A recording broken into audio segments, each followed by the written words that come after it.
Hi my friends, this is Laura with McLeod Homestead. As you can see, I am in the kitchen.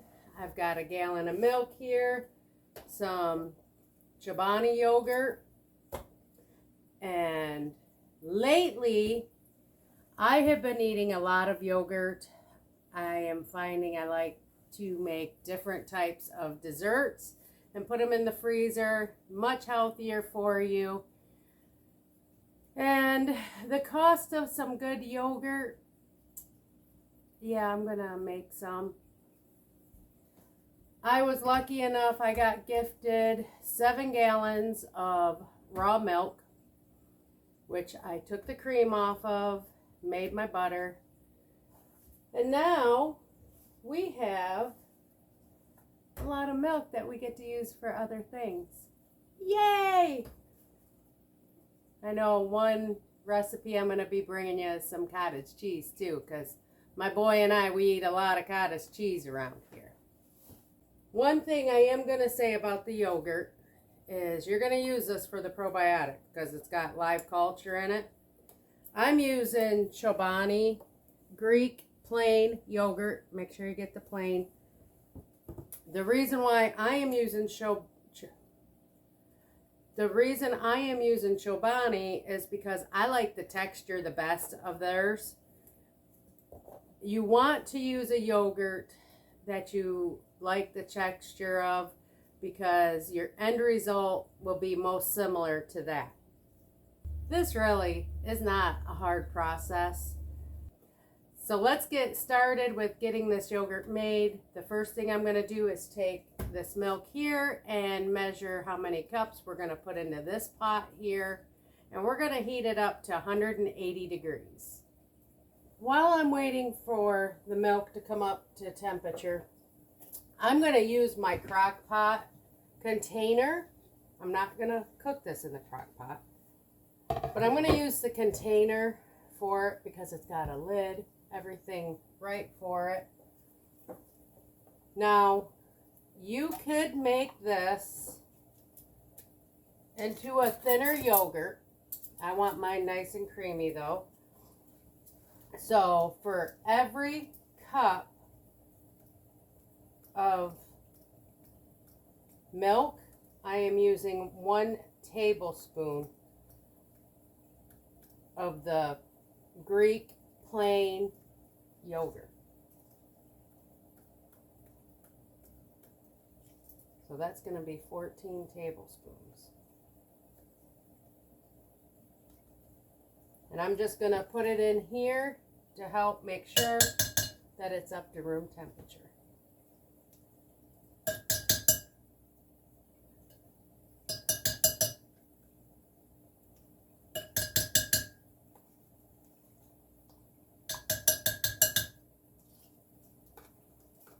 One container gives me about 5 tablespoons.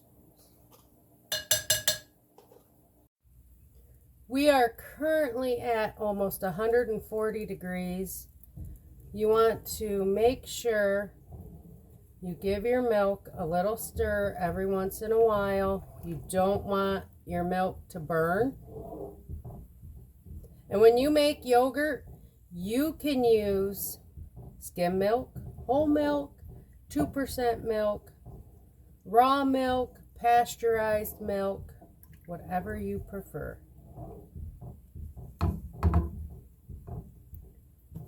So we've got not much further to go.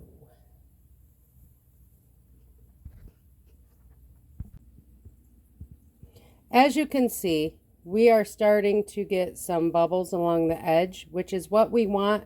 That is how we know we are pretty much up to temperature. That's one way you can do it without having a thermometer. I've only got 4 more degrees left to go before we are putting this into our cold water in the sink.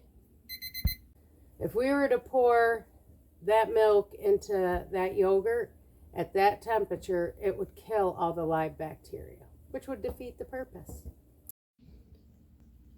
We have our milk cooling in the sink of cool water, bringing it down to 105 degrees. Probably take about a half hour. Our milk is currently down to 105 degrees now. I've got the mesh strainer here because sometimes your milk will get a film over it, and you do not want that to go into your yogurt. That will give it a bitter taste. It'll make your yogurt lumpy. So I am going to just pour it right through into our yogurt.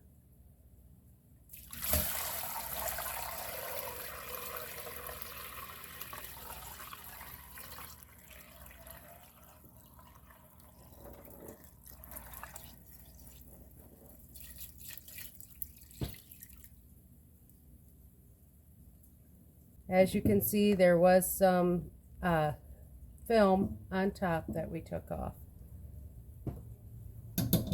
Now I just want to take my wooden spoon and I want to give it all a good mixing in together. And what I will do now is put the lid on top of this, and I am going to set it in my oven. Do not turn your oven on. You just want where it can hold some heat so it can work and where it won't be disturbed.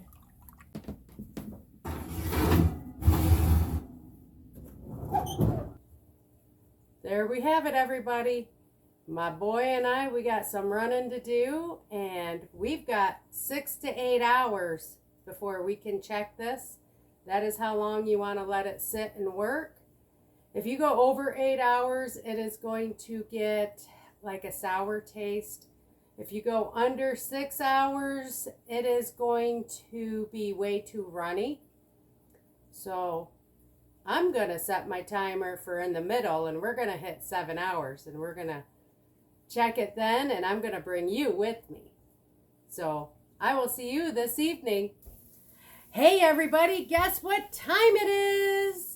It's been 7 hours since we put that yogurt into the oven to sit, and had a nice afternoon with my grandson and my son and did some shopping.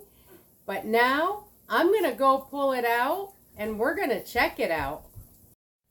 All right, I'm going to take the lid off. As you can see, there is, cream, not cream, but juice on the top. It definitely smells like yogurt. Look at that. Look how nice and chunky that is. I am going to strain the yogurt off of this. I've got a mesh strainer, and I am also going to use a flour sack. And we are going to get to straining the juice off.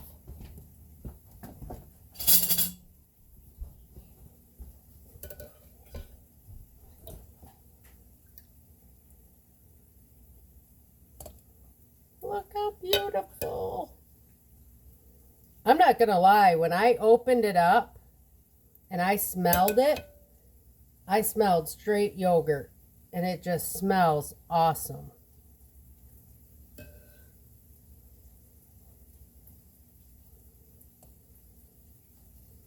But the thickness you want of your yogurt will depend on you and how much you let it strain.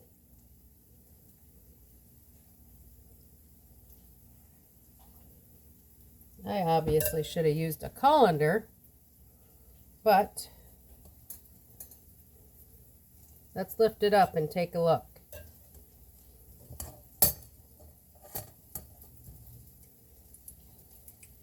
Oh yeah. See the juice coming out? Okay, I had to obviously get a bigger strainer, get a bigger pot. So I've got the colander, I've got the yogurt in it. I'm going to tie this up and then put it in the fridge to let it drain for at least 3 hours. All right, so the yogurt has been in the refrigerator straining for the last 3.5 hours, and now I've got it sitting right here, and we're gonna open it up and we're gonna check it. If it's not thick enough, then we're gonna put it back in there, and I'll probably just let it strain all night. Let's take a look. All right, well, let's open it up. Ooh, quite a bit did strain out. As you can see, it's in the bottom of the pan, and there's still actually juice running out. Let's open it up. Ooh, it's pretty wet.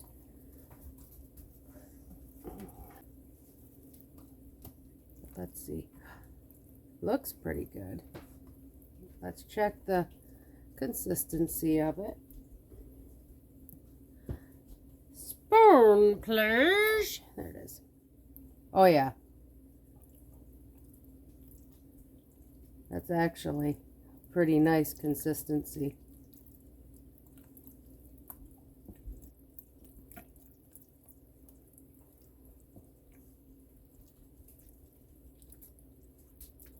So let's get some of this dumped into a bowl.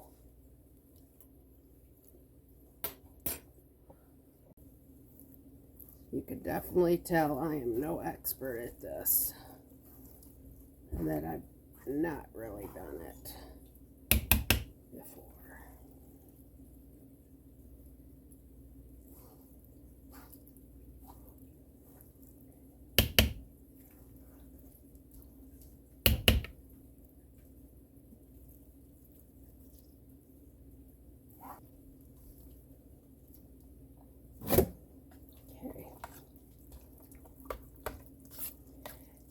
One thing, if your yogurt is a little too thick for you, one thing you can do is add a little bit of the juice back that you strained out. Mine definitely is not too thick. So I don't know if you noticed, but my yogurt was a little clumpy. You can still see some little clumps, but it's much better. And that comes from either the heating not being done evenly, needed strained longer. But I have been taking my whisk. And whipping it, and it is smoothing it out, luckily.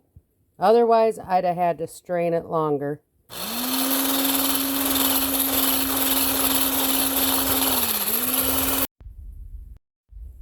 Okay, now that looks so much better.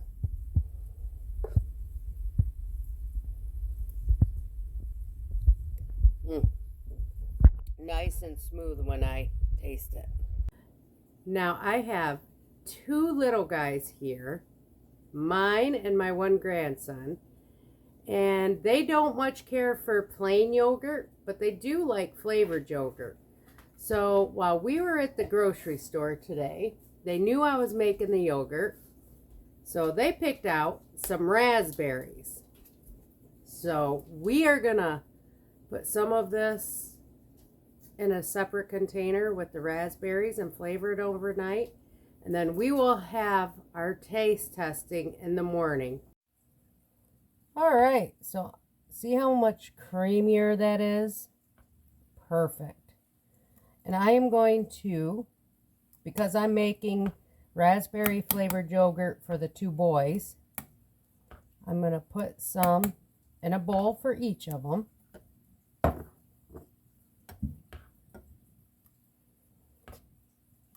And then I will show you how I'm going to put the raspberry flavor in. Looks about even. Gotta taste it myself. Delicious. What I'm going to do is just put some of these raspberries in my little blender.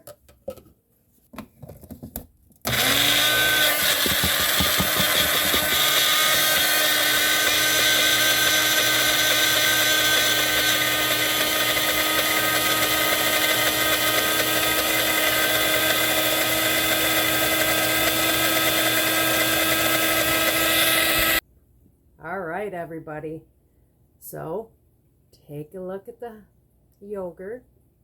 Now, I'm going to take and test this.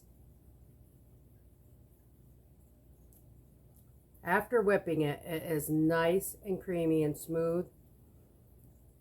Next time I will let it drain a little bit longer. I like my yogurt a little bit thicker, but it's still doable. And I've got the raspberry yogurt for the kids ready in the morning to try. And I myself usually put some pecan honey and granola in my yogurt for breakfast. And I've got them all ready. And they are heading to the fridge. Take a look. Good morning, everybody. It is the next day. And as you know, this is my boy, Alex. And who you haven't met is my grandson, Marcus. Now, you guys asked for raspberry yogurt. It looks pretty good this morning. But first, you're going to try the other one. No, you're going to try the raspberry one first. Go ahead.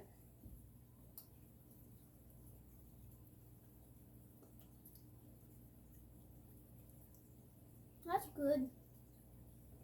Does it taste like yogurt? Mm-hmm. What's wrong with you? Good. But is it good? It's delicious. Okay, do you guys want to try mine? Hold up. Hey. Hold up. You guys want to try mine? Yes. Mine is granola, honey, pecan. I'm going to try this. I'm going to try this too. Mm. Mmm. Now, because I put the granola in last night, it's not crunchy. But that's pretty good, isn't it? Uh-huh. Mm. Give me more. More. I think this is a hit. Uh-huh. Perfect. And the best thing, you share it with Marcus. And the best thing about this is the yogurt that doesn't have any flavor. I will save that, well, a little bit of that, so I can make yogurt again. Therefore, it is very cost effective. So, let me see the thumb meters.